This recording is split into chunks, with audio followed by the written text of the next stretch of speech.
मैं नीरज सिंह भदौरिया, कैमरामैन सुनील चौहान के साथ अहमदाबाद समय। आज हम एक ऐसी जगह पर आए हैं जिन्होंने 26/11 के हमले में खुद की महत्वपूर्ण भूमिका निभाई थी। उसके बाद उनने बहुत से रेस्क्यू में खुद की अहम भूमिका निभाई है। ऐसे शहीद श्री लांस नायक गोपाल सिंह भदौरिया के घर, और हम जानेंगे उनके बारे में।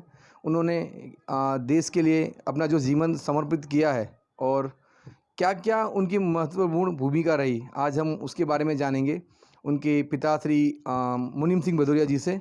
और आगे हम देखते हैं कि उनके पिताजी ने उनकी याद में कौन कौन सी चीज़ें संभाल के रखी हैं, उसकी हम पूरी जानकारी आपको देंगे। तो हम चलते हैं उनके कमरे में, जहाँ पर वो खुद का जीवन जब छुट्टी पे आते थे तब वो व्यतीत करते थे।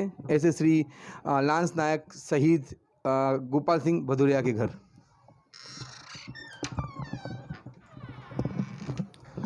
जैसा कि आप देख सकते हैं यहाँ पर शहीद गोपाल सिंह भदौरिया जी की याद में उनके पिताश्री ने और उनकी माताश्री ने पूरे घर को कैसे उनकी याद में संभाल के और उनकी हर एक चीज़ को सचोड़ के रखा है। जैसे कि आप देख सकते हैं, ये सब सारी तस्वीरें, ये ट्रॉफियाँ उनकी याद में उन्हें मिले हुए जो भी रिकॉर्ड्स हैं सब संभाल के रखे हैं। उनकी ये तस्वीर है जहाँ पर सीधा लिखा हुआ है, अब तुम्हारे हवाले वतन साथियों। सच में उनने इस चीज़ को सार्थक करके दिखाया है। उनने अपना पूरा जीवन, उनके पूरा जीवन कहिए, पूरा परिवार समझिए, उन्हें बिना कुछ सोचे अपना जीवन देश के लिए समर्पित कर दिया है। आप देख सकते हैं ये सब चीज़ें, ये सब सारी ट्रॉफियाँ यहाँ पर जो उनके गांव में उनके लिए एक स्मारक बनाया गया है वो भी यहाँ पर दिखाया गया है। और उनको जो भी ट्रॉफियाँ, ये महाराज जो वहाँ के महाराज हैं वो उनके स्मारक में ये सब चीज़ें आप देख सकते हैं कि बनाई हुई हैं। और ये जो भी ट्रॉफियाँ जिन जिन लोगों ने उनकी याद में सब सम्मानित किया गया है, उन्हें जो दिया गया है, वो पूरी ट्रॉफियाँ जो भी चीज़ उन्हें यूज़ की हैं ये पूरे कमरे में बताई गई हैं। और उसको बहुत ही तरह से सचोट के और संभाल के रखा गया है। और इससे मैं समझ सकता हूँ और आप लोग भी समझ सकते हैं कि एक बच्चे की कुर्बानी देश के लिए देना बहुत बड़ी बात है। हर किसी के बस की बात नहीं देश के लिए कुर्बानी करना।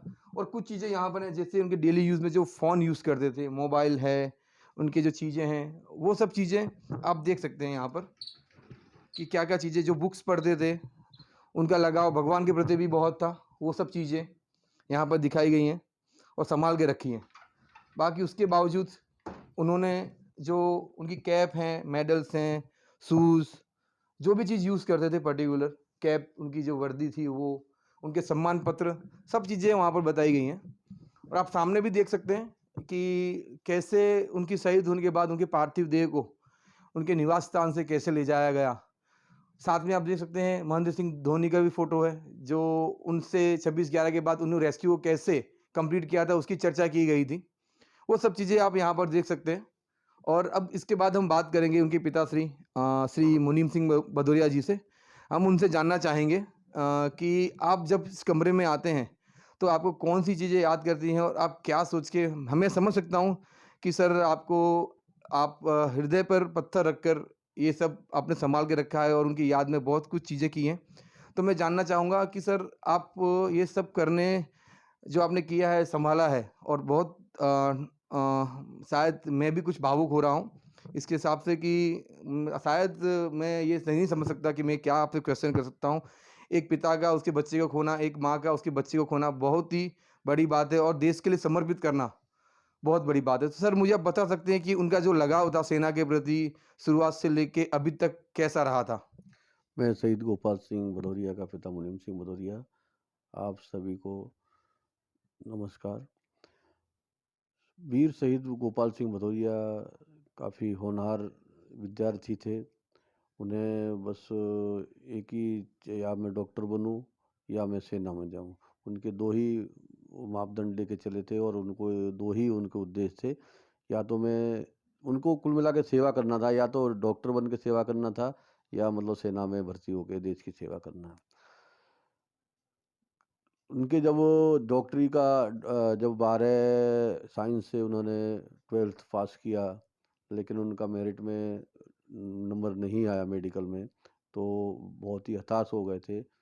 काफ़ी परिवार का दबाव उनके ऊपर रहा कि भई आप चलो कोई हताश मत हो, ये तो होता रहता है, सब चीज़ें भगवान इच्छा पूरी नहीं करती। और आप अपना जीवन जो है दूसरी तरफ मोड़ो और एक अच्छे विद्यार्थी हो, होनहार विद्यार्थी हो, तो उसका आप जो है फिर उन्होंने परिवार के दबाव में आके क्या नाम है बीटेक जो निर्मा यूनिवर्सिटी में उन्होंने बीटेक में एडमिशन लिया।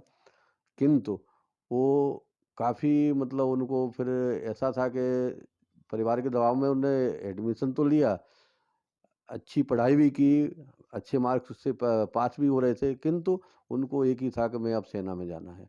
और मौका मिलते ही उन्होंने उनकी प्रैक्टिस चालू थी और मतलब 22 जुलाई 2003 को उन्होंने सेना में भर्ती हो गए। सेना में भर्ती होना ही कोई बड़ा उनको एक अफ़सर बनना था या मतलब कुछ उनको कर गुज़रने की एक तमन्ना थी। वीर गोपाल सिंह जो है 2003 में सेना में भर्ती होने के बाद उन्होंने लेफ्टिनेंट के लिए भी उन्होंने ट्राई किया, उन्होंने एग्ज़ाम दिए, रिटन में पास हुए। 2 बार उन्होंने जो है उसके लेफ्टिनेंट जो बनने के लिए उन्होंने किंतु उसमें वो अंत में जो है वो सफल नहीं हो पाए, तो एनएसजी और पैरामिलिट्री के लिए उन्होंने ट्राई किया, तो उनका एनएसजी में उनका सिलेक्शन हुआ। 2005 में जो 2007 में उनका सिलेक्शन एनएसजी में हुआ कमांडो के रूप में, तो उन्होंने कमांडो की विशिष्ट तालीम ली। उसी दरमियान 2008 26/11/2008 को जो है बम्बई में जो है बड़ा आतंकी हमला हुआ था ताज होटल ओबेरॉय नरीमन पॉइंट पर और उसमें बड़े-बड़े जो अधिकारी पुलिस के अधिकारी थे, महाराष्ट्र पुलिस के जो बड़े-बड़े अधिकारी थे, वो उसमें शहीद हुए। कंट्रोल से बाहर हो गया, आतंकवादी काफ़ी सरसामान के साथ में उन्होंने आक्रमण किया था। तो ये जवाबदारी एनएसजी को सौंपी गई। एनएसजी को जब सौंपी गई तो मेजर उन्नी कृष्णन की अगुवाई में इस ऑपरेशन को एनएसजी ने बखूबी निभाया और उसमें उन्नी कृष्णन ने अपना जीवन का बलिदान दिया। साथ में हवलदार गजेंद्र सिंह भी एनएसजी के जो हवलदार गजेंद्र सिंह थे वो भी वीर गति को प्राप्त हुए। किंतु वीर शहीद गोपाल सिंह के सामने ये बड़े जो स बहादुर लोगों का उनको जब उन्होंने देखा घायल होते हुए भी और वो फायरिंग कर रहे थे, उस समय दरमियान उनका जो एनएसजी का एक मतलब ट्रेनिंग का पीरियड चल रहा था। लेकिन उन्नी कृष्णन जी से और हवलदार गजेंद्र सिंह से उनको एक प्रेरणा मिली कि नहीं, मुझे देश के लिए अब कुछ करना है और काफ़ी लोगों को मतलब उन्होंने नागरिकों को होटल से सलामत स्थल ले गए। कम से कम जो मतलब बहुत सारे जो नागरिक थे उनका उनका जान बचाई, उसके लिए उनको विशिष्ट सेवा मेडल से सम्मानित किया गया था उस समय। उसके बाद बस उनको एक ही धुन थी, उन्होंने कभी जो है यूनिट में बैठ के एज ए वायरलेस ऑपरेटर की तरीके उसमें उनकी नौकरी थी, ओहदा था, लेकिन उन्होंने कभी एक्सचेंज में बैठ के कभी नौकरी नहीं की। बस उसी समय से उनको ऐसा था कि मैं ऑपरेशन ही करूं और उन्नी कृष्णन जी से जो है उनको एक प्रेरणा मिली। और उसके बाद उन्होंने काफ़ी जो है जगहों पे ऑपरेशन किए, उसके बदले में उनको भारतीय सेना ने 5 मेडलों से सम्मानित भी किया। लास्ट में जो है 12 फरवरी 2015 में उनको जो है फर्स्ट आरआर में जो है उनकी पोस्टिंग हुई। पोस्टिंग होने के बाद में जो है उनको जो है वहाँ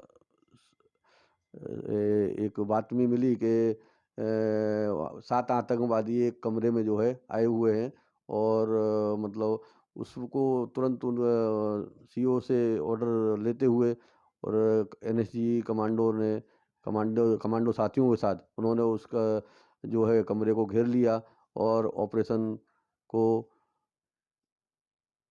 सफलतापूर्वक अंजाम दिया और उसमें 4 आतंकवादियों को वो मौत के घाट उतार के वीर शहीद रघुवीर सिंह लांसनायक रघुवीर सिंह का पार्थिव देह को उठाते हुए आतंकवादियों ने उनके ऊपर गोली चलाई। उसमें एक गोली उनके गले में लगी और वो वीर गति को प्राप्त हुए। सर मैं समझ सकता हूँ कि ये बात बोलना बहुत हम कहते हैं ना कि सीने पे पत्थर रख के बोलने जैसी बात है कि एक पुत्र को भरी जवानी में खोने के बाद आपको और कैसा फ़ील हो रहा होगा, मैं समझ सकता हूँ। पर मैं सर कहना चाहूँगा क्या आप ये जो नई जनरेशन है उसको कुछ ऐसा कुछ हिंट या बोलें कुछ देश प्रेम के पीछे कुछ बोलना चाहेंगे जिससे आज के जो लड़के हैं, जो गलत दिशा में भटक रहे हैं, वो अपने देश के प्रति वफ़ादार रहें और देश के लिए कुछ कर जाएँ? मुझे गर्व है मेरे बच्चे पे, सही लांस नायक गोपाल सिंह पे। आज उनको मरणोपरांत राष्ट्रपति ने शौर्य चक्र से सम्मानित किया है और मुझे जो आज सम्मान, मान-सम्मान उसके कारण पहले वो मेरे नाम से जाना जाता था, लेकिन आज पूरा देश मुझे शहीद गोपाल सिंह के पिता के नाम से जानता है और मैंने ये प्रयास यही किया है, गोपाल सिंह को मेरा गौरव प बहुत गौरव है और मेरे परिवार से भी 7 7 लोग जो आर्मी में हैं, जो अभी प्रेज़ेंट में 3 ड्यूटी कर रहे हैं और जो है 4 जो है रिटायर हैं। और मेरे दादा का भी जो मेरे परदादा हैं, वो भी शहीद हुए हैं, तो परिवार में हमारे दूसरा प्रसंग है, तो हमारे लिए शहीदी के लिए कोई नई बात नहीं है, वो हम गौरव ले रहे हैं उस चीज़ का और उनसे हमारी नई जनरेशन को प्रेरणा मिले, तो हमारे मतलब गाँव में तहसील केंद्रा गाँव में जो है उनके लिए हमने स्मारक तैयार किया है। वहाँ बच्चों को हमारे जो भाई रिटायर हैं वो ट्रेनिंग वगैरह देते हैं और उनको जो है जो गाँव के जो बंदे हैं, हमारा हमारा हमारा 300 परिवार का गाँव है, उसमें हर घर में से 2 या 4 व्यक्ति लड़के या मतलब जवान जो है अफ़सर, वो हर घर में से 2 से 3 व्यक्ति हर गाँव से मिलेंगे। इसी तरह ठीक हमारा जो पुराना यहाँ अहमदाबाद में मकान है, वहाँ जहाँ गोपाल सिंह का पालन-पोषण हुआ, उन्होंने जो है वहाँ भी उनके साथ में काफ़ी लोग मतलब भर्ती हुए और गोपाल सिंह ने भी उसके लिए उन लोगों को प्रेरणा दिया और उसके प्रेरणा स्वरूप महानगर पालिका ने उनके सम्मान में वहाँ जो इस स्कूल में पढ़ते थे उसको नाम दिया है गोपाल सिंह का और आज स्मार्ट स्कूल के नाम से जो है उसको गवर्नमेंट ने उसको और विकसित किया है और कार्यक्रम 2 से 3 कार्यक्रम वहाँ हम बच्चों के प्रेरणा के लिए हम करते हैं और उनको प्रेरित भी करते हैं। प्लस उनका जो है वहाँ शहीद स्मारक भी वहाँ भी बनाया जा रहा है और कुछ समय में आप लोग उसको भी देखोगे तो वहाँ के बच्चों को भी प्रेरणा मिल रही है और मेरा यही प्रयास है कि आज के समय में सबसे अच्छा जो करियर है, जो है मैं सेना को समझता हूँ। अ, मेरा बच्चों से यही अनुरोध है, आप जो है कम मेहनत में अच्छा करियर जो है आज उसमें कॉम्पिटिशन है, लेकिन इतना दूसरी चीज़ में कितना कॉम्पिटिशन है। नौकरी के साथ-साथ आपको देश का गौरव भी प्राप्त होता है। मैं ज़्यादा तो अभी नहीं बोल पा रहा हूँ, और मेरा यही है लोगों से आप सभी से देश के नौजवानों से कि आप जो है सेना में भर्ती होके और देश का नाम रोशन करें और जो है गोपाल सिंह की जो अधूरी इच्छाएँ हैं, उसको पूरा करें और देश के दुश्मनों को ज़ोरदार जवाब दें। जय हिंद, जय भारत, भारत माता की जय। जैसा कि आपने देखा कि वीर शहीद गोपाल सिंह के पिता मैं खुद भावुक हो चुका हूँ एक्चुअली। कहना नहीं चाहूँगा, मेरे पास कुछ शब्द नहीं है। जिस पिता ने अपने बच्चे को इस उम्र में खोया हो, तो उसके लिए भावुक होना जायज़-सी बात है। जैसे कि उन्होंने कहा कि देश के लिए उन्होंने बहुत कुछ उनकी जो एम था उन्होंने किया और देश के लिए उन्होंने जो बन सका किया और खुद की जान न्यौछावर कर दी। तो बस मैं यही कहना चाहूँगा, मैं अपने दिल से हमारे श्री गोपाल सिंह के पिताजी मुनीम सिंह जी का तहे दिल से अहमदाबाद समय की तरफ से शुक्रियागुज़ार हूँ, जिनने हमें ऐसा मौका दिया और जो उनकी दिल की बात थी, हमें बताई। और मैं दिल से सैल्यूट करता हूँ श्री अ, गोपाल सिंह जी को, जो आज हमारे बीच में ना रह के भी हमारे बीच में हैं और मैं उनको मैं एक्चुअली मैं खुद भावुक हो चुका हूँ। मेरे पास कुछ शब्द नहीं है बोलने के लिए, बस मैं यही कहना चाहता हूँ, जय हिंद, जय भारत।